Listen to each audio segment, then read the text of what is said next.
Hey, hey, hey. All you incredible people out there, how are you today? We are just here to give an update. We did get to go meet some pretty amazing people in Montana. And we wanted to do some video footage while we were there in the event, but it was a bit loud, so we didn't want to try to compete with everybody else Pretty busy. chattering, but it was a lot of fun. We met a lot of really wonderful people. We could, if we can get this on CapCut or something, we could maybe try to share some pictures or something. But we got to meet Carrie Mann, and we got to meet Dr. Keltz and a few others that we didn't know at all. Like, we didn't know anything about them yet because they came in from other states. So we got to meet Julie and her husband. Kim.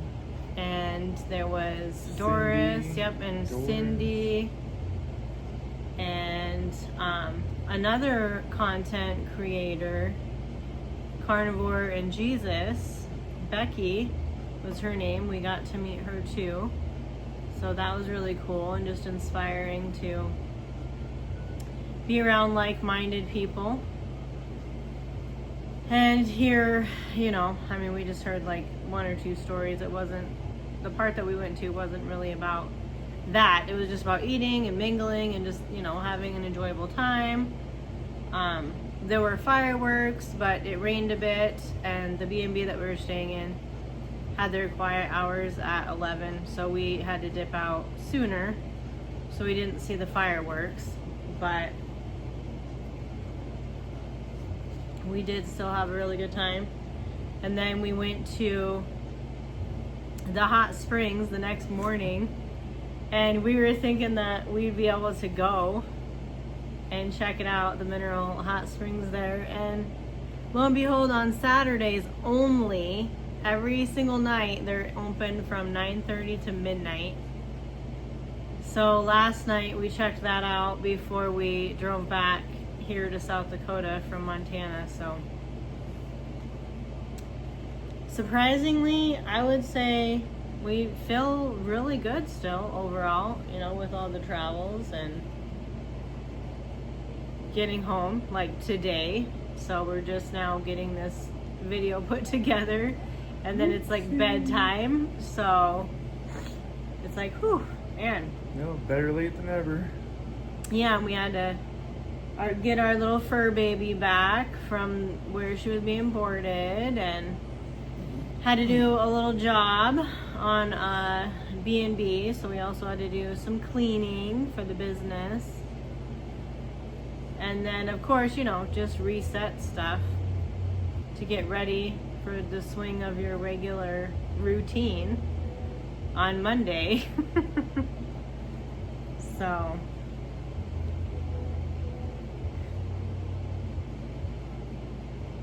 we're kind of tired, but yet surprisingly not as tired as we would be.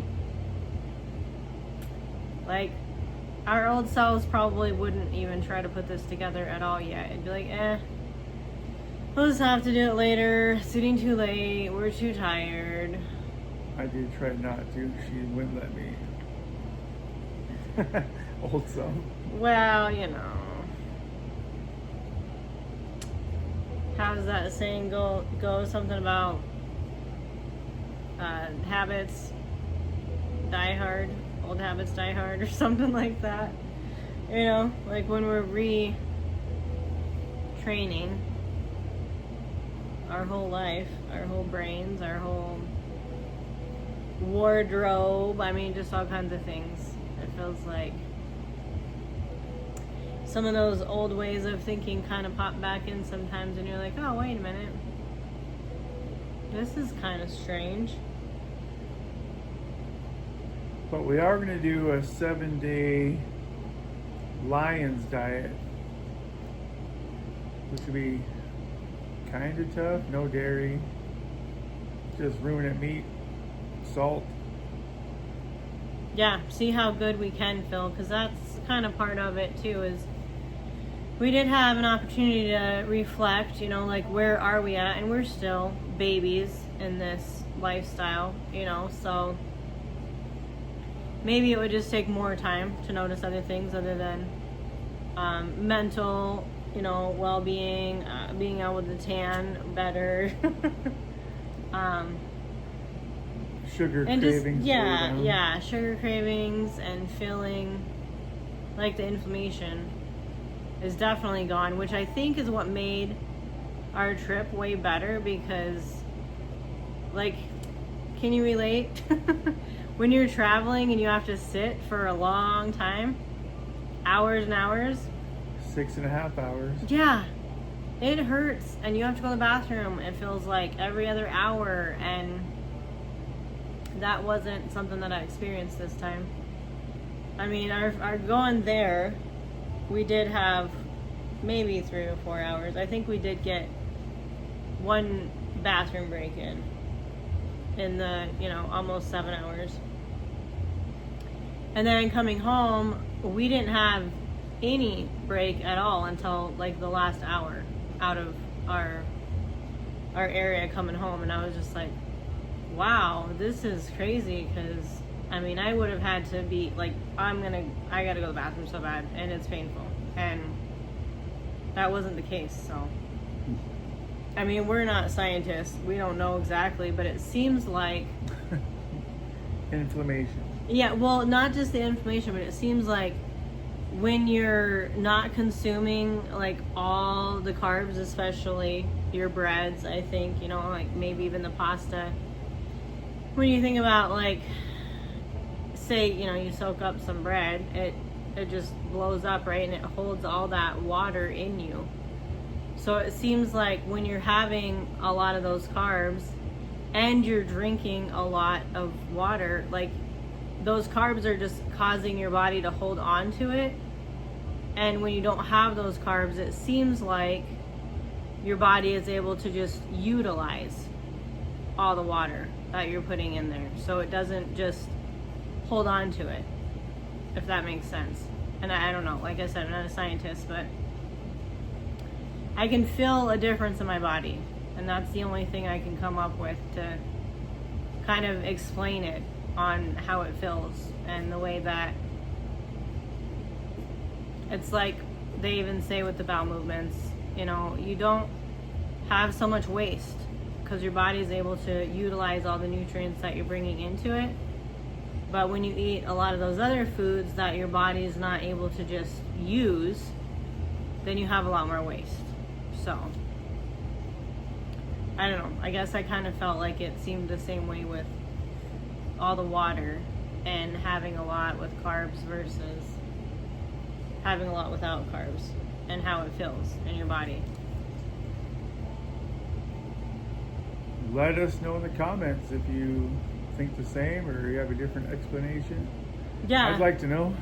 She'd Yeah. like to know, probably. definitely. If you have any experience with it, or maybe you are a scientist, you know, or a doctor, or I don't know, you just know somehow for some reason what that's all about. Definitely share. We'd love to learn from each other. I mean, like we've been trying to say this whole way through, we're just here to inspire, encourage, support, and be here to have anything to glean from. You know, you can take anything from us that would help, or just even have a conversation. You know, that's always enjoyable, especially after all the talking we did yesterday, meeting people. It's like, oh wow, yeah, I guess we really are pretty good at talking to people, actually, but we just stay so reserved usually, you know, in our own comfort zones. We're like, we don't need to be out talking to anybody about anything. But when you meet people that are on the same path as you, kind of thing, then it makes it easier. For sure. Listen to a story, tell a story. Yeah. What else was I thinking? We talked about the springs, we talked about the fireworks, talked about the travels, talked about the great company that we were able to meet. And the non-scientist scientist moment. You gotta have them. Yeah, definitely. It's just the way the brain works sometimes, you know?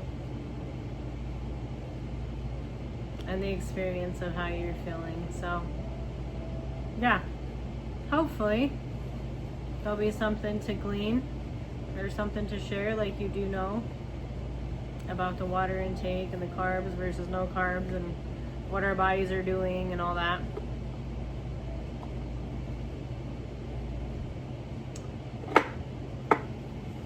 And I think we'll probably We could ramble on. yeah, we'll probably get this one on still as a raw, unedited, because, you know, Unprepared. yeah, like we want you to not have to wait around on us forever to get something all clean and fun and catchy and, you know, all that, which is entertaining, and I like that too. So hopefully you can bear with us and at least hear a little bit of what we have to share, and definitely share also and give, if you don't know Carrie Mania with Healing Humanity, definitely follow him and his family. They're a really, really cool family in this Healing Humanity lifestyle. And his daughter, that's very active on her YouTube also. She's great for Cooking with Emma. yeah, yep, Cooking with Emma. So if you want a lot of different ideas of what you can do for different eating styles, or, you know, gosh, what does she do? Like deviled eggs kind of stuff she's done.